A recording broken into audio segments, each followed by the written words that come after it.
So today I'm going to be teaching you how to make this Tesseract in Blender and then show you how to add this beautiful glow and this wonderful effect of it kind of being appeared out of absolutely nowhere.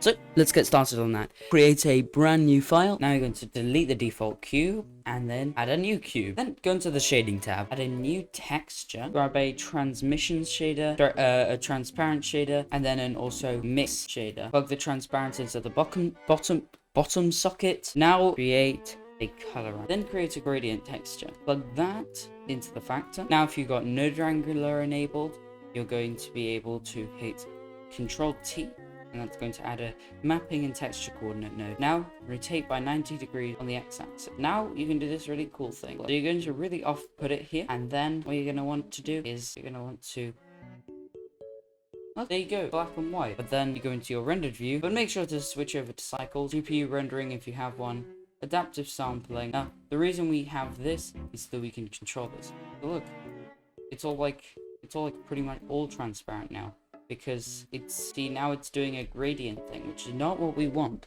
We want it to be nice and sharp and full, not 100% transparent, because then you've got no fall off, and not 0%, and then not a complete fall off, because that just doesn't look good. Then hit Shift D on your color ramp and plug it into the emission section. Then swap the white color for like a nice blue color, just like that. Make sure that you've got a nice strong glow. Now switch this one to ease. But you might be thinking, why does it look so weird? Well, that's probably because you haven't added the transmission, and so now that's going to look a million times better. But you can kind of think that it's looking weird, so you can take down the roughness, and now it's got absolutely no roughness, so you can see right through it. Also, now would be a good time to add an HDRI, so I'm just going to do that right. There you go.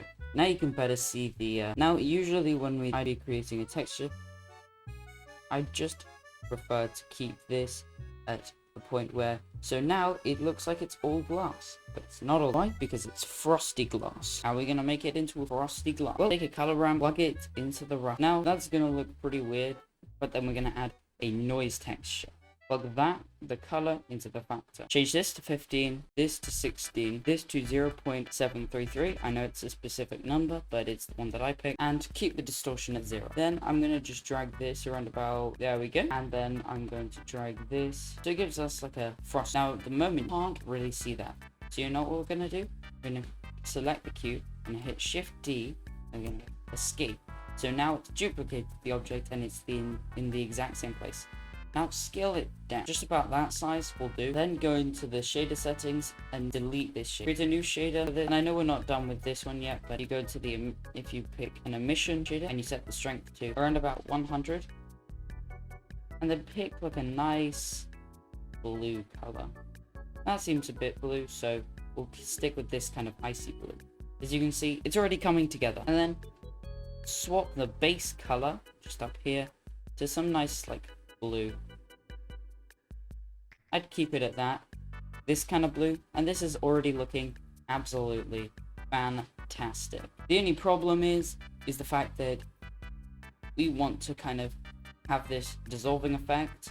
Of course, you could have just ended the tutorial here. You could have actually just deleted all this transparent stuff and just used this, because what this is this texture.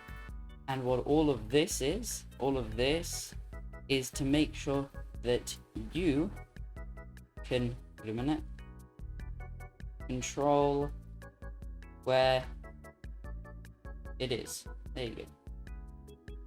It's cool. Oh, also, I forgot to mention, emission strength, 500. Bang. Just like that. Now, this is why we have to pull it down quite a bit. I know it wouldn't have made a difference earlier, but bang, just like that. Forgot to do this, but plug the gradient texture into the color ramp and then make sure that the emission strength is 500. Now it's going to give you this like really bright glowing effect, and so the more you pull this in, the thinner that line is going to become. Now select the secondary cube, and you know the drill. transparent, mix, plug emission into the top, transparency into the bottom, put that into the cell. Now it's like a 50-50, so if you slide it down, it's all emission. Slide it up, it's all transparent. We're going to plug the color ramp, factor, gradient, that factor, control T, so that it up 90 degrees, not 900 degrees, 90 degrees on the Y. Pull this in quite a bit. Then, hopefully, oh yeah, wait a minute, got to disable the view for this. But, as you can see, just select this. As you can see, it is all just wonderful. Now, what I do is I take the cube and the other cube, and then I just hit join or control J if you want. And that's compacted it down into one object. And you can rename this to Tesseract. Make sure that you're starting on frame 1. Frame 1, we're going to have it disappeared. So, you know, let's have it start on 1. It ends at frame 20. And at frame 20, it will have reached 0.1. And you hit I on your keyboard to insert a keyframe, just like that.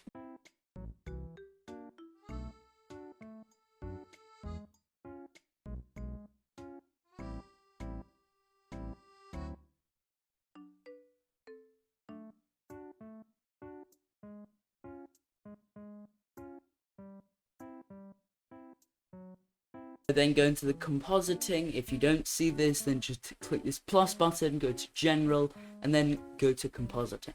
Then click on use nodes, then hit shift A, viewer, just like that. And then I know this is noisy, so you could always add a denoise node, or you could just turn on denoising right here. But as you can see, that seems good. So, you know, maybe just turn it up to high quality streaks. Something like that, and then go shift D again, except change this from streaks to fog glow high. Just wait for it to composite. It will show you down here the percentage. As you can see, now that's adding like an area glow, and then you can kind of tweak around the settings a little bit and see how you are going to make yours look. I ended up with mine looking like this.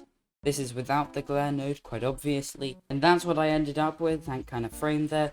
I ended up with these beautiful long streaks and a nice area fog glow. So I hope you guys have enjoyed today's tutorial. If you have, make sure to absolutely smash that like button and subscribe. And I will see you in the next one. Goodbye!